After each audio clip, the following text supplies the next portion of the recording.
Hello बच्चों, let's see this question. A frog sits on the end of a long board of length L equal to 5 meter. The board rests on a frictionless horizontal table. The frog wants to jump to the opposite end of the board.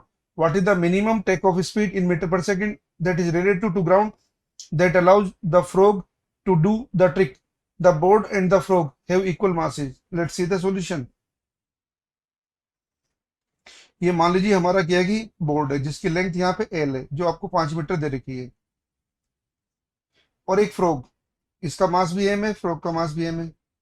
मान लो ground frame के अंदर क्या है कि frog यहाँ पे you velocity से क्या है कि जंप लगा रहा है थीटा एंगल पर। तो इसका हॉरिजॉन्टल कंपोनेंट कितना हो गया? ये सारी हमने ग्राउंड फ्रेम में माना है, ये यू कोस थीटा, ये यू साइन थीटा है। वाई डायरेक्शन में मोमेंटम कंजर्व नहीं होगा क्योंकि वाई डायरेक्शन में क्या है कि ग्रेविटी का फोर्स लग रहा है, लेकिन एक्स में कोई एक्सटर्नल फोर्स नहीं है, इससे एक्स में मोमेंटम कंजर्व होगा। हमने मान लिया कि क्या है कि जब ये जंप लगाता है तो क्या है कि यहाँ पे स्मूथ सरफेस है, तो हमने मान लिया बोर्ड यहाँ पे क्या है कि वी वेलोसिटी से पीछे आता है, तो एक्स डायरेक्शन में मोमेंटम कंजर्व लगा रहे हैं दोनों वेलोसिटी के रेस्पेक्ट में, तो हम लगाएंगे M U cos theta equal to आ गया एम वी। तो हमारे पास वी की वैल्यू आ रही है यू कोस थीटा, ये हमारे पास बोर्ड की वेलोसिटी आ गई। अब बच्चों प्रोजेक्टाइल के कंसेप्ट से क्या है कि यहाँ पर अगर ये ग्राउंड फ्रेम में वेलोसिटी, इसका टाइम ऑफ फ्लाइट फ्लो का कितना होगा? 2u साइन थीटा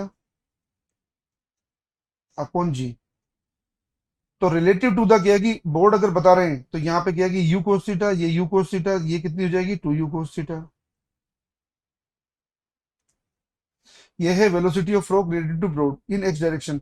तो इसको क्या है कि यहाँ पे एल चलने में कितना टाइम लगेगा? एल चलने में टाइम लगेगा 2u कोस थीटा इंटू ये टाइम ऑफ फ्लाइट जो हमारा कितना था 2u साइन थीटा अपॉन जी। तो यहां से बच्चों क्या है कि ये आ गया 4u square sine theta cos theta upon G, जिसको हम लिख सकते हैं 2u square sine 2 theta upon G.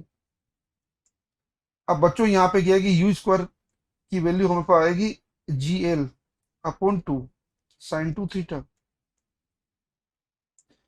अब आपको क्या है कि यहाँ पे पूछा है यू की क्या है कि मिनिमम वैल्यू क्या हो? यू की मिनिमम वैल्यू होगी जब साइन 2 थीटा मैक्सिमम होगा। साइन 2 थीटा की मैक्सिमम वैल्यू कितनी होती है? 1।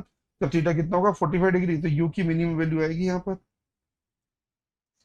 Under root g l upon 2। अब आपको जी दे रखा है 10, एल दे रखा है आपको 5 मीटर, ये दे रखा है 2। कितना हो जाएगा ये? 10 इंटू 5 का 50, तो ये आंसर हो जाएगा 5 मीटर पर सेकेंड। थीटा इक्वल टू आएगा 45 डिग्री। तो हमारे क्वेश्चन का आंसर ये है, जब ये frog theta equal to 45 degree पे जंप लगाएगा तो यू मिनिमम होगा जो कितना होगा? 5 मीटर पर सेकेंड। Best of luck.